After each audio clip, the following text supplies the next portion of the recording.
हमारे इस YouTube channel में आपका स्वागत है। जैसा कि हमने आपको कहा था कि अब आपको यूपी बीएड का पूरा कंप्लीट सिलेबस एंट्रेंस का मिलने वाला है। जो भी एंट्रेंस एग्ज़ाम देने वाले हैं, अगर वो 350 प्लस नंबर लाना चाहते हैं तो हमारे चैनल से जुड़ जाइए। और जितना भी इसमें से कंटेंट जितना भी हम देंगे, उम्मीद है कि आपका 80 से लेकर के 95% तक हमारे वीडियो से क्वेश्चन फंसेगा। तो जो वन लाइनर का कंटेंट है वो अभिषेक कवर करेंगे, जीके जीएस का, ठीक है। और इसमें जो समझाने वाली चीज़ें होंगी हम उसको वन लाइनर के फॉर्म में आपको या फिर आपको अलग से वीडियो में हम प्रोवाइड कर देंगे। तो चलिए अब वीडियो को आगे देखते हैं। चलो, महत्वपूर्ण अभिलेख। अभिलेख एक आर्थिक हुआ अभिलेख, तिथि रहित अभिलेख है ये। शासक एवं अभिलेख की विशेषताएं कलिंग राज खारवेल हैं। दूसरा जूनागढ़, जो शासक अभिलेख की विशेषता है रुद्रदामन है, और जो विशेषताएं इसकी सुदर्शनशील के बारे में जानकारी दी है। तीसरा अभिलेख है नासिक अभिलेख, जिसके शासक गौतमी पुत्र सातकर्णी तथा सातवाहनों की उपलब्धियां हैं। प्रयाग स्तंभ अभिलेख, जिसके शासक समुद्रगुप्त थे। अभिलेख की विशेषता इनकी दिग्विजयों की जानकारी। और पांचवा अभिलेख है ऐहोल अभिलेख, जिसके शासक पुलकेशिन द्वितीय थे। और छवा मंदसौर अभिलेख है, जिसके शासक मालवा नरेश यशोवर्मन, जिसकी विशेषताएं रेशम बुनकर की श्रेणियों की जानकारी है।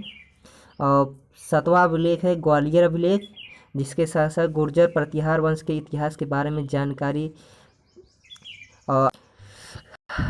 जानकारी मिलती है। आठवां भीतरी एवं जूनागढ़ अभिलेख है, जिसके शासक स्कंदगुप्त हैं, और जो विशेषताएं इसकी हुड़ों पर विजय का विवरण। जो नौवां अभिलेख है देवपाड़ा अभिलेख है, जिसकी शासक बंगाल शासक विजयसेन के बारे में मिलती है। बांसखेड़ा और मधुबल अभिलेख, जिसके हर्षवर्धन की उपलब्धियों का पर प्रकाश डाला गया है। जो 11वां अभिलेख है बालघाट एवं कार्ले अभिलेख, जिसके सातवाहनों की उपलब्धियां ये इसकी विशेषताएं हैं। और अयोध्या अभिलेख, जिसकी शुंग की उपलब्धियां मिलती हैं। भरहुत अभिलेख, शुंग नैरेणी शब्द खुदे होने से शुंगों द्वारा निर्मित, ये इसकी विशेषताएं हैं। ऐरण अभिलेख जो है 14वां है, ये भानुगुप्त शासक थे इसके, और जो इसकी विशेषताएं सती प्रथा का पहला लिखित साक्ष्य मिलता है। ब्रह्मा ग्रंथ, जो वेद है ऋग्वेद, जो इसकी उपनिषद है ऐतरेय कौशिकी, और जो इसके उपवेद हैं आयुर्वेद। और जो ब्रह्मांड ग्रंथ है ऐतरेय और कौशिकी ब्रह्मांड है।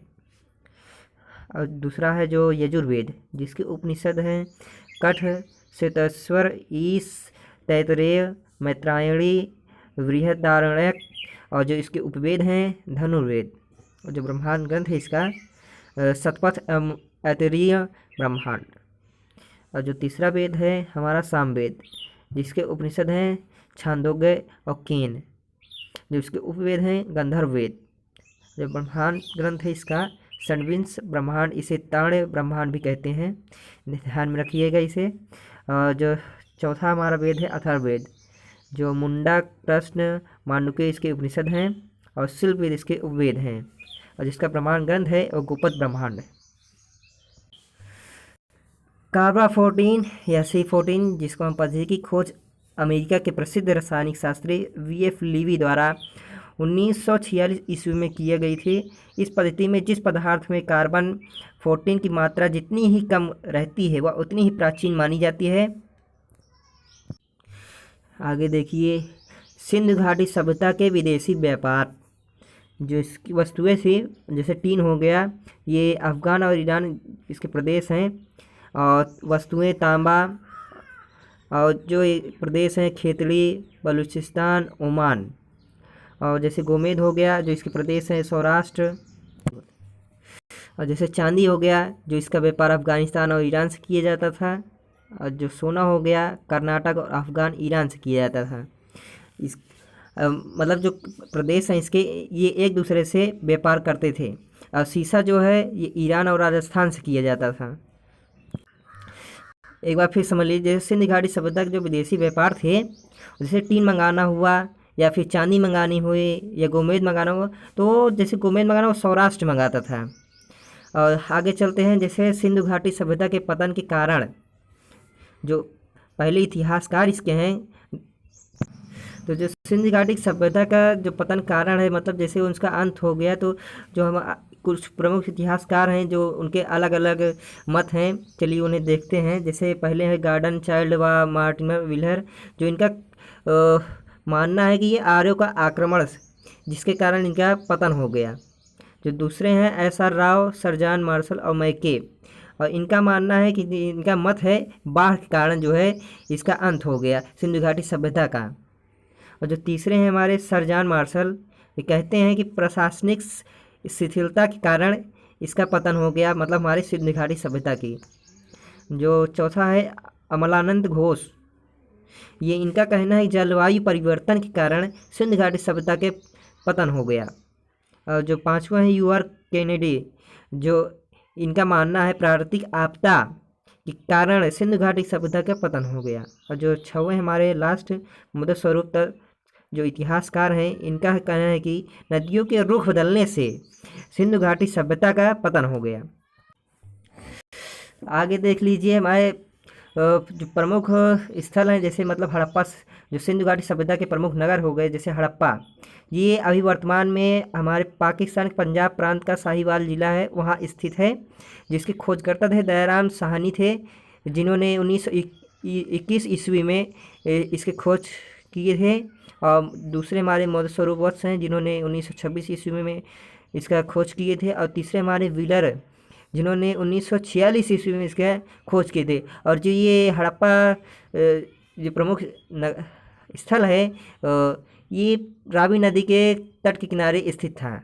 और जो दूसरा है हमारा मोहनजोदड़ो, जो ये वर्तमान में पाकिस्तान के सिंध प्रांत का तरकाला जिला है स्थित है। तरकाना जिला, तरकाना है, तरकाना खराब है ये वीडियो में। दूसरा नंबर जैसे मोहनजोदड़ो, जो पाकिस्तान सिंध प्रांत का लरकाना जिला है, वर्तमान में स्थित है। जिसके खोजकर्ता थे राखलदास बनर्जी, जो 1922 ईस्वी में किए थे। और दूसरे मैके, जो 1927 ईस्वी में किए थे।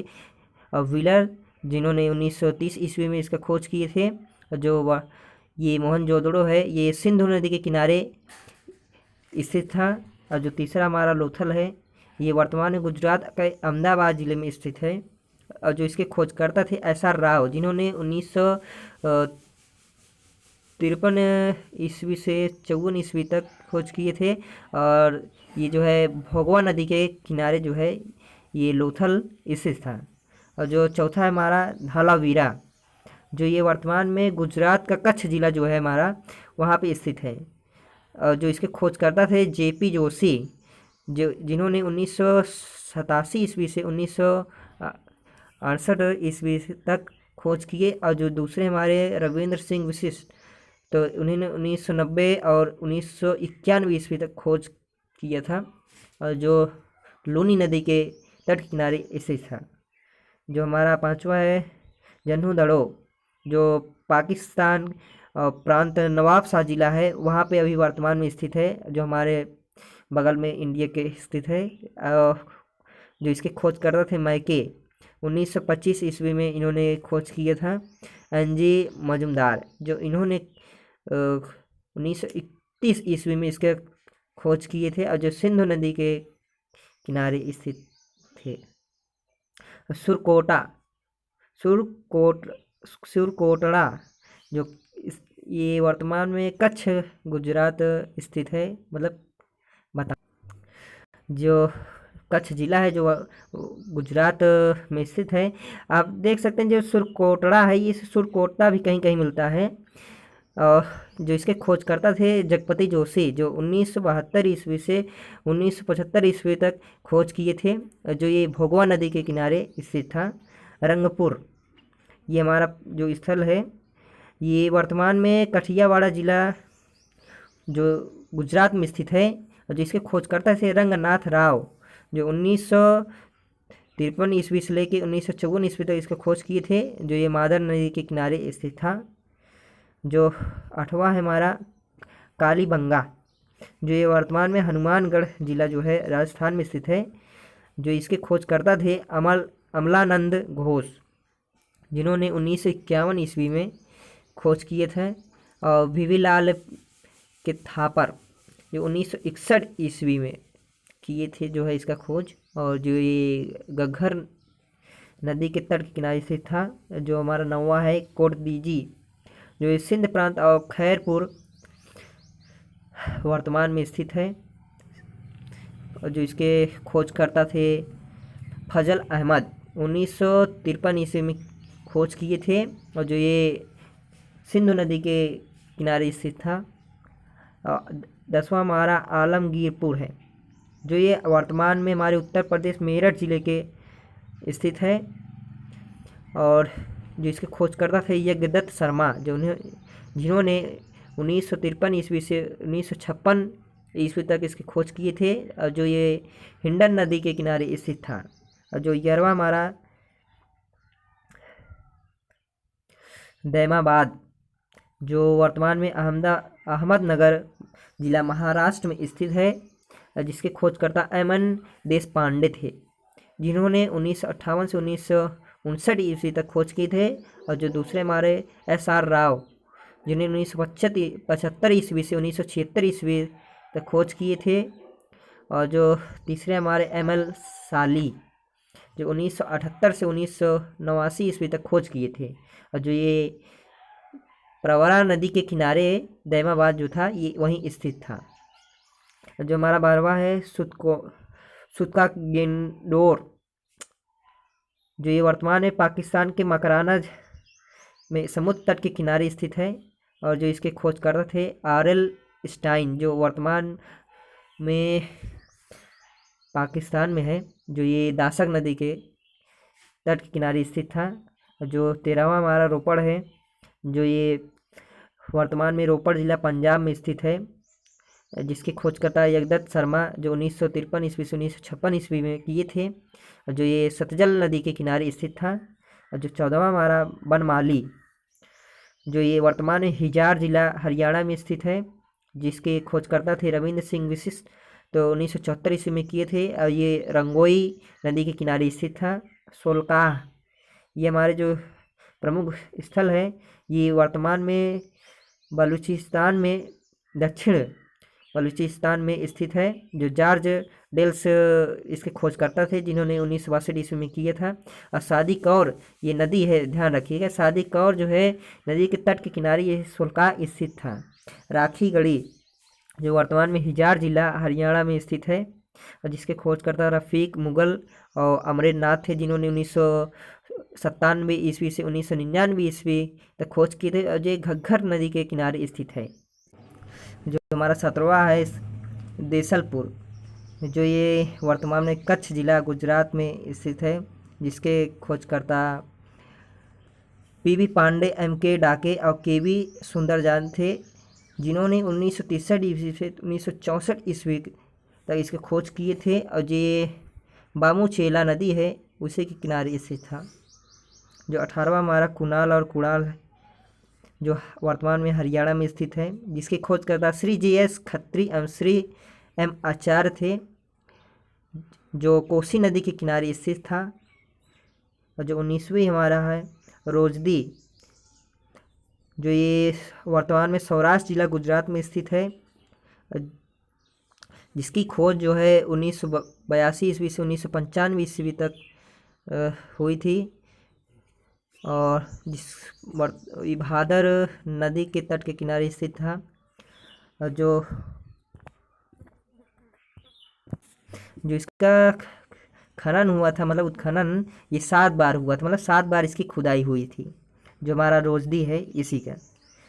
जो नेक्स्ट हमारा है मीताथल, जो ये वर्तमान में भिवानी जिला हरियाणा में स्थित है, जिसके खोजकर्ता सूरज भान हैं, जिन्होंने 1968 ईस्वी में किया था।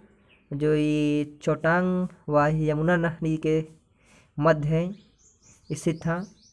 जो 21वां हमारा मांडा है, जो ये वर्तमान में जम्मू कश्मीर में है, जिसके खोजकर जेपी जोशी, जिन्होंने 1976 ईस्वी से 1970 ईस्वी खोज किए थे।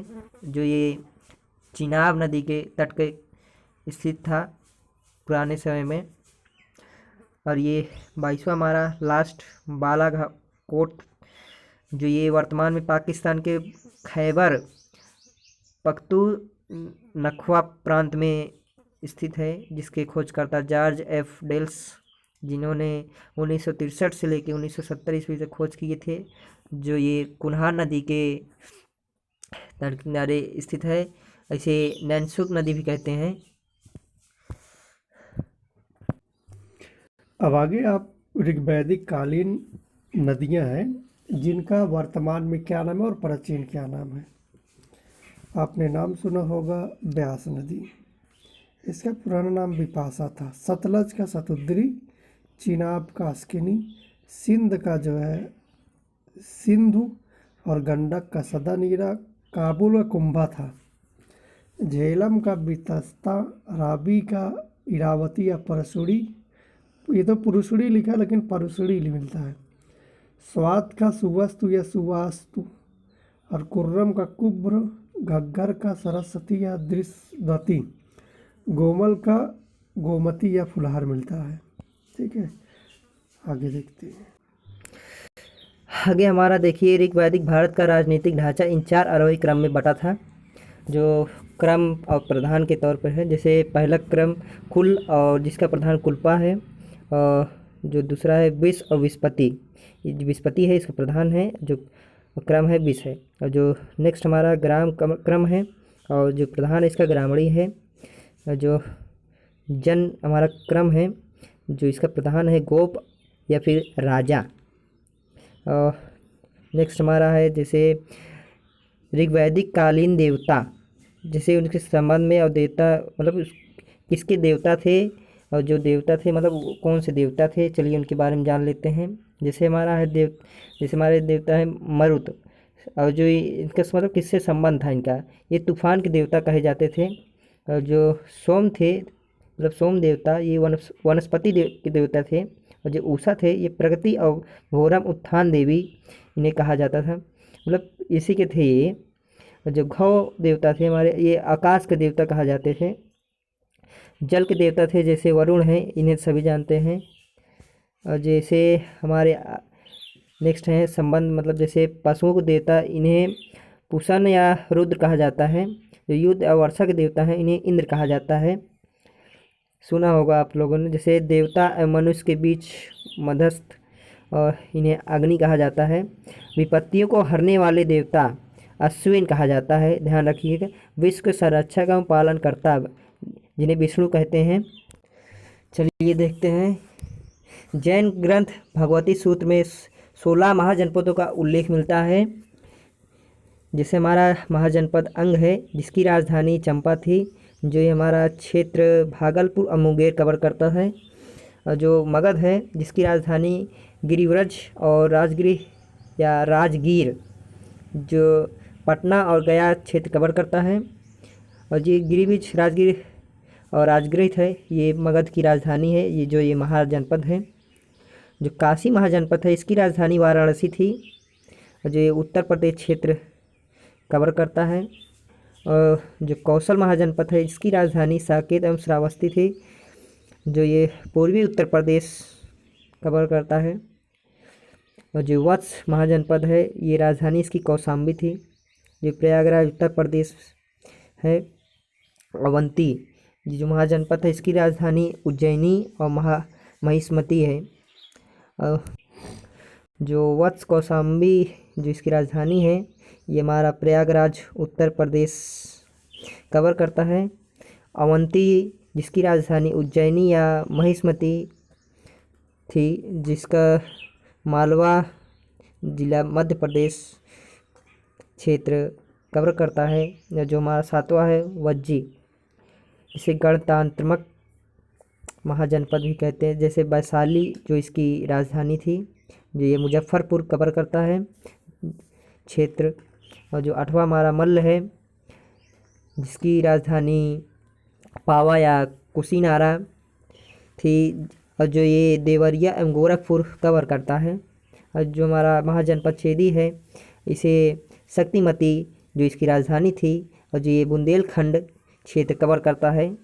और ये कुरु महाजनपद जिसकी राजधानी इंद्रप्रस्थ थी, जो ये मेरठ तथा हरियाणा में मतलब ये कवर करता है, ये जितना भी क्षेत्र है मेरठ तथा हरियाणा। जो 11वां हमारा पंचाल और सुर पंचाल है जिसकी राजधानी अहिच्छत्र या काम्पिल जो ये इसकी राजधानी थी, जो ये पश्चिम उत्तर प्रदेश कवर करता है। और जो 12वां हमारा सुरसेन जिसकी राजधानी मथुरा थी, जो ये मथुरा क्षेत्र कवर करता है। जो 13वां हमारा गंधार या गंधार जिसकी राजधानी तक्षशिला, जो ये पेशावर तथा कश्मीर क्षेत्र कवर करता है। जो 14वां हमारा कम्बोज महाजनपद है जिसकी राजधानी राजपुर है, इसे हाटक भी कहते हैं, जो ये उत्तर प्रदेश सीमा प्रांत कवर करता है। जो आसमक महाजनपद है जिसकी राजधानी पोतन या पोटली थी, जो गोदावरी क्षेत्र कवर करता है। मत्स्य जिसकी राजधानी विराटनगर,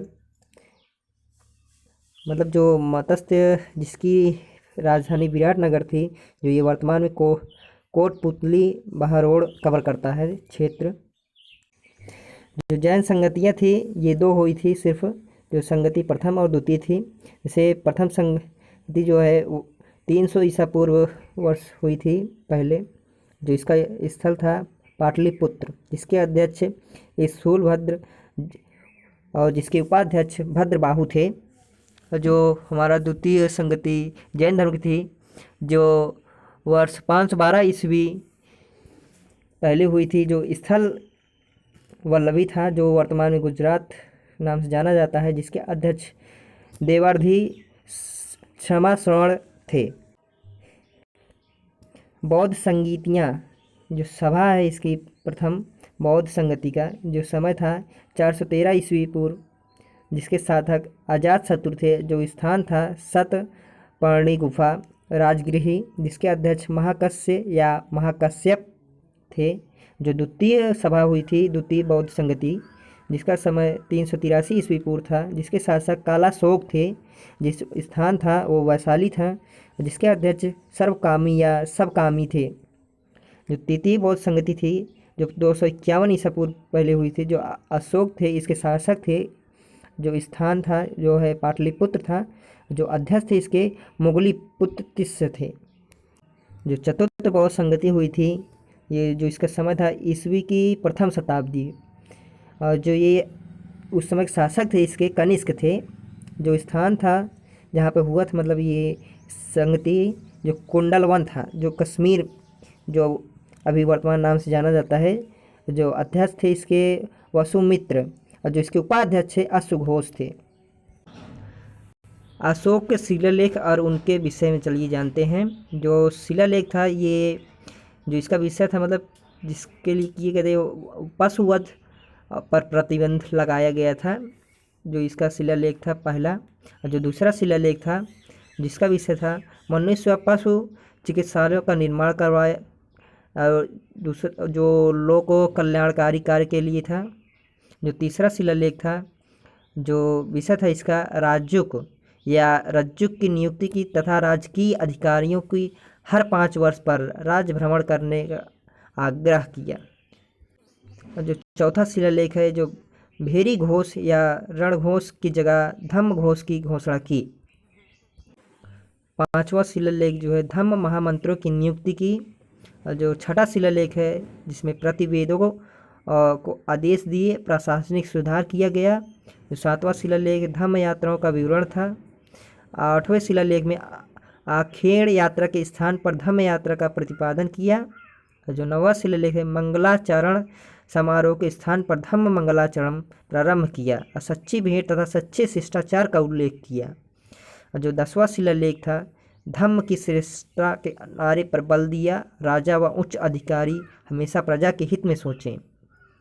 11वां शिलालेख जिसमें धम्म की कामना धम्म दान नीति है।